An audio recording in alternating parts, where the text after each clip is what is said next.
Hello everyone, this side Mohit senior. Welcome back to our YouTube channel. आज की video के अंदर हम बात करने वाले हैं सनराइजर्स हैदराबाद को लेकर कि सनराइजर्स जो हैदराबाद की टीम है वो आईपीएल 2026 के अंदर किन किन प्लेयर्स को जो वो टारगेट कर सकती है, क्या रहेगी इनकी प्लेइंग 11, कितना इनके पास पर्स बचा है, कितना इनके पास स्लॉट बचा है, कितने इन्होंने प्लेयर्स जो वो रिटेन किए हैं, ईच एंड एवरीथिंग के बारे में आज की वीडियो के अंदर हम डिस्कस करने वाले। पहले हम ऑलरेडी चेन्नई सुपर किंग्स और केकेआर यानी कि कोलकाता नाइट राइडर्स को जो वो कवर कर चुके, तो अगर आपने वो वीडियोस नहीं देखे तो वो जाके वीडियोस जरूर चेकआउट करना। उसमें चेन्नई सुपर किंग्स इस साल जो तगड़ा ही कॉम्पिटिशन जो वो देने वाली है बाकी टीम्स को। तो चलिए आज की वीडियो शुरू करते हैं। सबसे पहले हम बात कर लेते हैं यहाँ पे सनराइजर्स हैदराबाद के अंदर कि इन्होंने कितने प्लेयर्स को जब वो रिटेन किया है। रिटेन लिस्ट की बात की जाए तो इन्होंने यहाँ पे 15 प्लेयर्स को जब वो रिटेन किया है, तो जिसमें से 6 प्लेयर्स यहाँ पे ओवरसीज है और इनके पास अब यहाँ पे पर्स बचता है, वो बचता है 25.5 करोड़ का, यानी कि 25.5 करोड़ लेकर ये मिनी ऑक्शन के अंदर जो वो उतरने वाले हैं। और इनके पास जो अब स्लॉट बचा हुआ है वो यहाँ पे बचा हुआ है 10 प्लेयर का, जिसमें से इन्होंने 2 ओवरसीज प्लेयर्स को जो वो बाय करना है। यानी कि बेसिकली 25.5 करोड़ के अंदर आपको 10 प्लेयर जो वो खरीदने हैं, जिसमें से 2 आपके ओवरसीज जो वो होने चाहिए। अब यहाँ पे इनकी जो प्लेइंग 11 बन रही है मेरे हिसाब से, उसमें भाई साहब गड़बड़ होने वाली है, भाई साहब गड़बड़ होने वाली है। अभी ये मैं आपको ऐसे क्यों बोल रहा हूँ, अभी मैं आपको यहाँ पे डिटेल में जो वो अच्छे से समझाऊंगा जब आप इनकी प्लेइंग 11 बनाओगे तो। क्योंकि इन्होंने क्या किया, कुछ मेन प्लेयर्स को रिटेन कर लिया, लेकिन कुछ मेन प्लेयर्स को यहाँ पे जो वो रिलीज कर लिया, यहाँ पे ट्रेड कर दिया। जैसे कि मोहम्मद शमी को इन्होंने यहाँ पे रिलीज कर दिया है, राहुल चहार को भी रिलीज कर दिया है। तो क्या इनको उनकी कमी महसूस होगी? मुझे लगता है कि इनको उनकी कमी महसूस होगी। अब ऐसा मैं आपको क्यों बोल रहा हूं, तो चलिए पहले आप इनकी प्लेइंग 11 को समझते हैं। तो सबसे पहले हम यहाँ पे बात कर लेते हैं इनकी प्लेइंग 11 को लेकर। तो जैसे कि आपको पता होगा अभिषेक शर्मा और ट्रेविस हेड इनके लिए जो ओपनिंग करते हैं, इन्होंने उनको रिटेन भी किया है। तो नंबर 1 पर अभिषेक शर्मा आते हैं, नंबर 2 पे यहाँ पे हमें ट्रेविस हेड देखने को मिलेंगे, नंबर 3 पर यहाँ पे हमें ईशान किशन देखने को मिलेंगे, इनको भी इन्होंने रिटेन किया है। नंबर 4 पर आपको हेनरिक क्लासन देखने को मिलेंगे। अब यहाँ पे नंबर 5 का जो स्लॉट है वो खाली बचता है अभी फिलहाल के लिए। नंबर 5 पे कोई भी प्लेयर यहाँ पे अवेलेबल नहीं है इनके पास। नंबर 6 की बात करते हैं तो नंबर 6 पे भी हमारे पास कोई भी प्लेयर जो अवेलेबल नहीं है। हाँ चलो हम यहाँ पे अनिकेत वर्मा को रख सकते हैं, क्योंकि उन्होंने लास्ट टाइम पिछले साल कुछ अच्छी बेहतरीन पारियां जो वो खेली थी। तो 6 नंबर पर मैं यहाँ पे अनिकेत वर्मा को रख रहा हूँ। उसके बाद 7 नंबर की बात करें तो यहाँ पे 7 नंबर पर आपको नीतीश कुमार रेड्डी दिखाई देंगे। उसके बाद 8 नंबर पर पैट कमिंस आ जाएंगे।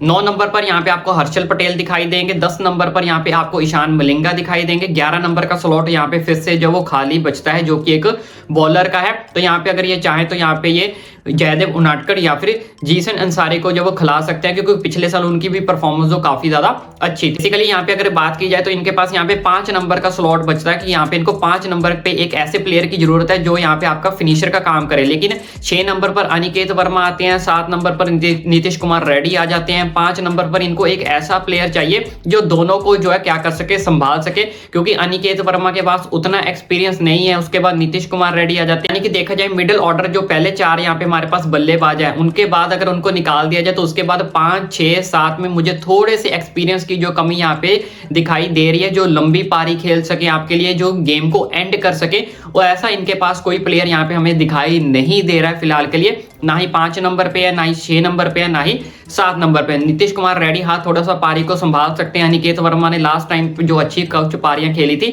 लेकिन एक्सपीरियंस में 22 अगर बोलूं तो एक्सपीरियंस में थोड़ी सी यहाँ पे कमी दिखाई दे सकती है। अब ये यहाँ पे 5 नंबर का जो स्लॉट खाली है वहां पे आप किसको टारगेट करोगे? तो चलिए टारगेट प्लेयर्स की बात कर लेते हैं। तो यहाँ पे देख सकते हो इनके 4 जो ओवरसीज है वो ऑलरेडी यहाँ पे कवर हो चुके हैं। आपने ट्रेविस हेड को भी खिलाओगे, ठीक है जी, पहला आपका ट्रेविस हेड हो गया। दूसरे नंबर पर आपके हेनरिक क्लासन आ जाते हैं। तीसरे नंबर पर आपके यहाँ पे पैट कमिंस आ जाते हैं। चौथे नंबर पर आपने यहाँ पे ईशान मलिंगा को खिला लिया है। यानी कि 4 तो ओवरसीज आपके ऑलरेडी कंप्लीट हो चुके हैं। इसका मतलब जो 5 नंबर पे प्लेयर आएगा वो आपके लिए कोई इंडियन होना चाहिए, अदरवाइज आपको ईशान मलिंगा को बाहर बिठाना पड़ेगा, उनकी जगह कोई इंडियन बॉलर को जो वो लाना पड़ेगा। ऐसा आप कर सकते हो।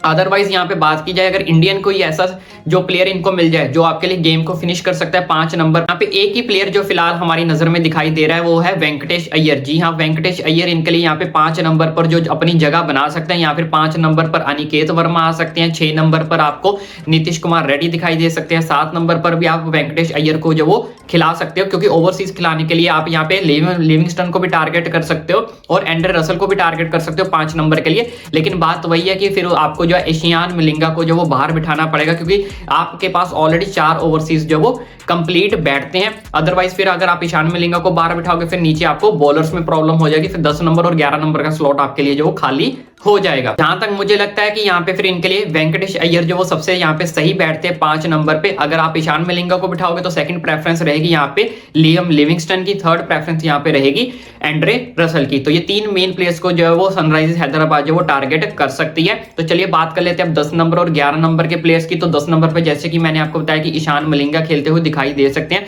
अगर ये ईशान मलिंगा को यहाँ पे नहीं खिलाते हैं, ऊपर यहाँ पे ये लियम लिविंगस्टन या फिर एंड्रे रसल की तरफ जाते हैं, तो यहाँ पे 10 नंबर का स्लॉट खाली रहेगा।